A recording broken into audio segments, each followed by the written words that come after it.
જો આપણને શું કીધું? આજ્ઞા. પછી હમ. આગળ બીજું કશું રહ્યું નહીં. એટલે આજ્ઞા સિવાય કશું આપણા માટે રહ્યું નથી.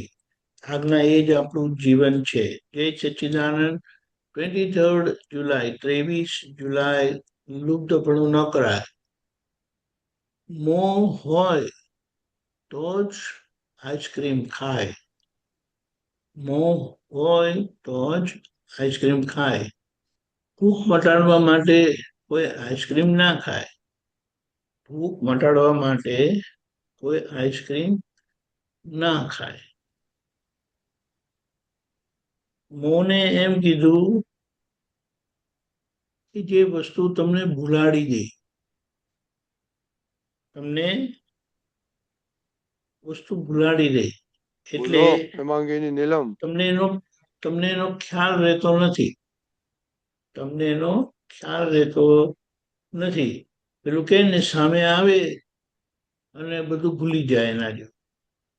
એટલે આઈસ્ક્રીમ ગમે ત્યારે ચાલે. ખાધા પહેલા એ ચાલે, ખાધા પછી એ ચાલે.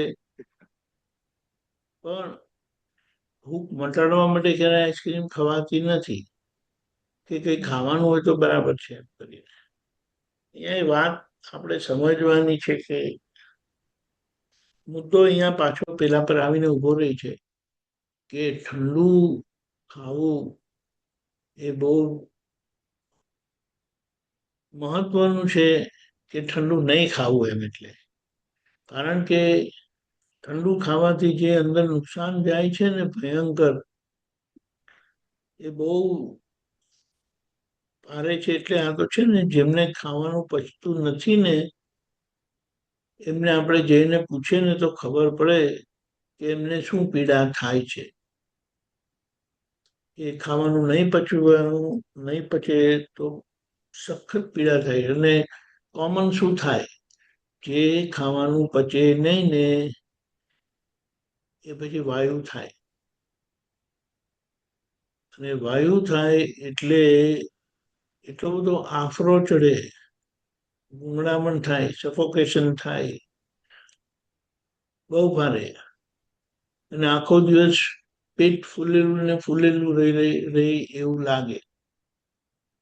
એટલે અહીંયા ઠંડુ ખાવાથી જે જઠરાગ્નિ પર આક્રમણ થાય છે અને જઠરાગ્નિ મંદ પડે છે, એ બહુ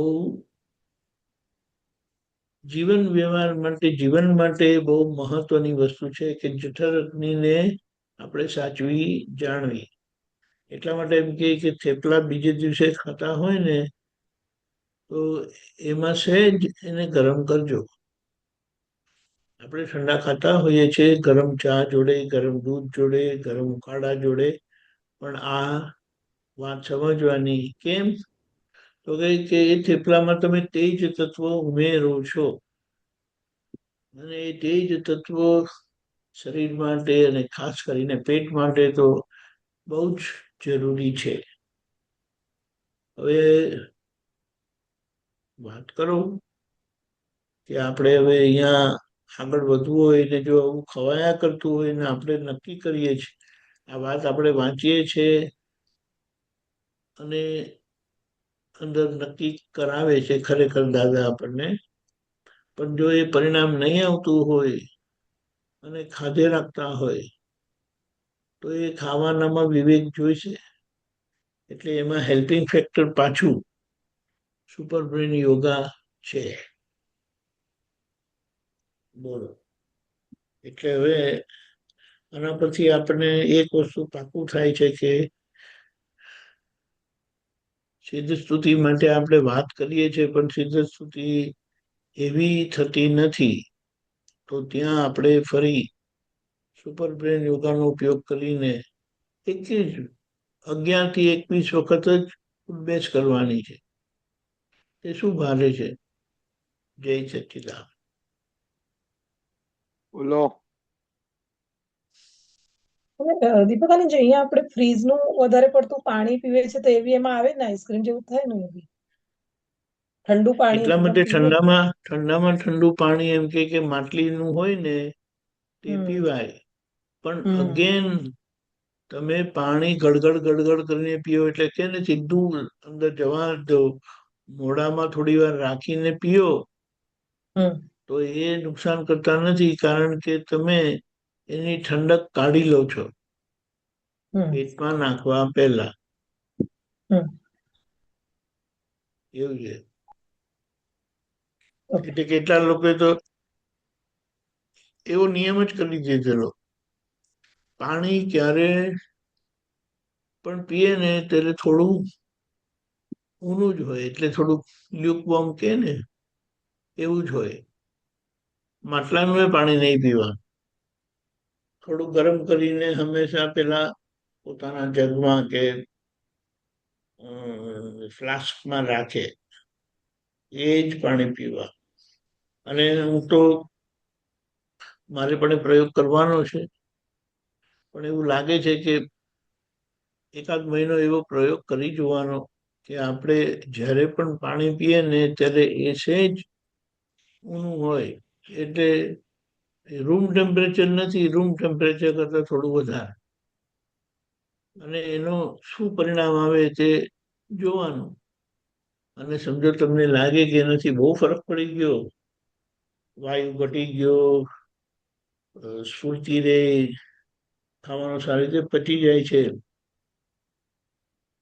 કરવા જેવું છે. એમ ખબર પડી? આ શરીર છે ને આપણને મળ્યું છે ને તે નેટ પ્રયોગશાળા છે. હવે એ પ્રયોગશાળામાં પ્રયોગ કરીને આપણે આપણું તારણ કાઢીને નિર્ણય લેવાનો છે. અને તમારું તારણ નીકળેલું અને તમારો નિર્ણય લીધેલો એને કોઈ ફેરવી શકશે નહીં, કારણ કે ડાયરેક્ટ તમારા અનુભવથી એનું કનેક્શન છે. એટલે અનુભવ્યું કોઈ પણ બાબત અનુભવીને તો એ તમારાથી સહેજે થશે. આ વાત છે. અને પછી કોઈ વખત લેવાનું થાય અપવાદમાં, પછી એ આખી બીજી વાત થઈ જાય, પણ તેમાં પણ તમે જાગ્રત જ હશો. એ વાત છે.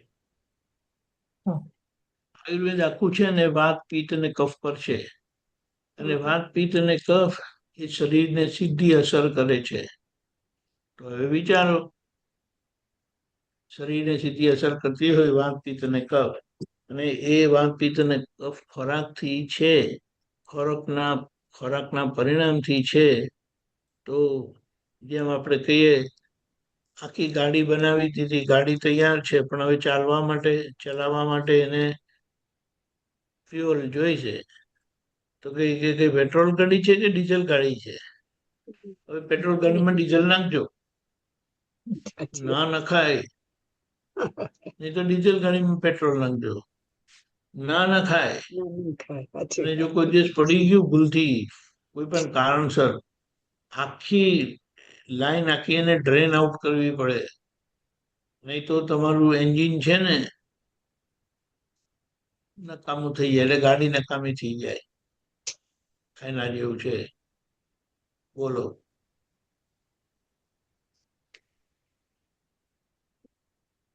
બોલો દીપક બોલો. દીપકજી, દાદા હંમેશા વોર્મ પાણી જ પીતા હતા ને? ના ના, આઈ ડોન્ટ થિંક સો, પણ દાદા રેગ્યુલર રૂમ ટેમ્પરેચર પાણી પીતા હતા.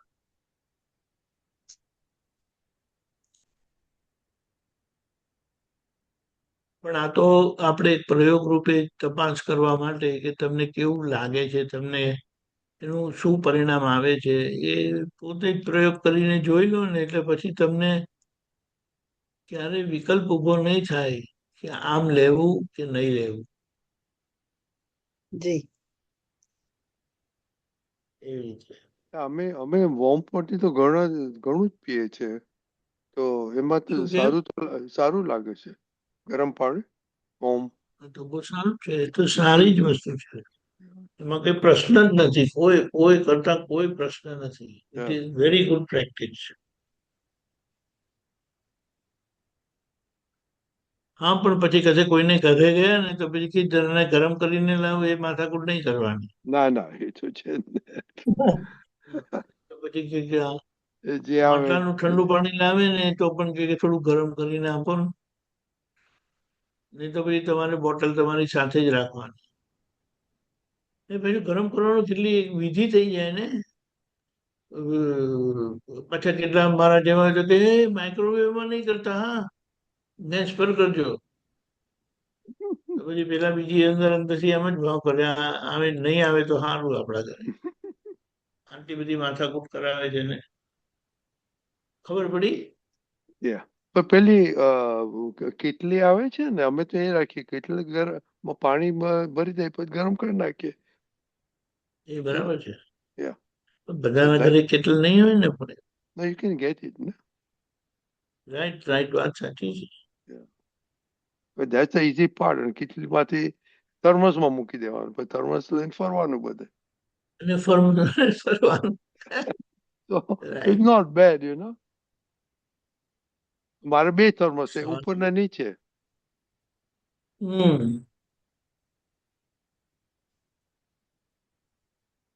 Anyway, બોલો કાજી, હસમુખાનજી નથી આવ્યા આજે. એ શું થયું? હવે દીપકાનંદજી, હું જ્યારે 10th માં હતી ને ત્યારથી I am facing the psoriasis problem. લગભગ 35 શું? Years I am facing psoriasis હતું મને, સ્કિન સોરિયાસિસ હતું એવું કહીશ હવે તો. હા, એ દાદાની ખબર છે, કૃપાથી. મને છે જ હા જો, તમે પણ હા, હમણાં તમે ઘણું જ્યારે સારું છે. હા, ઓલ હા, તમે વેલ. જ્યારે વાત કરી હતી ને, પણ એ વખત સમય નહોતો એટલે મેં ક્વિકલી અત્યારે કહું છું. એના પછી ઘણા મેડિસિન કર્યા મેં, ઘણા, એટલે જે પપ્પા હતા ત્યારે તો એટલા બધા ડોક્ટરોને બતાવ્યા, પણ હું અત્યારે ફાઇનલી કહી શકું કે મારે દાદાની મેડિસિન કામમાં આવી. અત્યારે હું દવા બી નથી લેતી. ખબર નહીં કે એમનું દાદાને સોંપી દીધેલું. ઘણી વખત તો દાદા એવું પણ બતાવતા હતા, તને જે પ્રોબ્લેમ છે, જો મને મારા પર દેખાય છે, આટલું બી મને છેક સુધી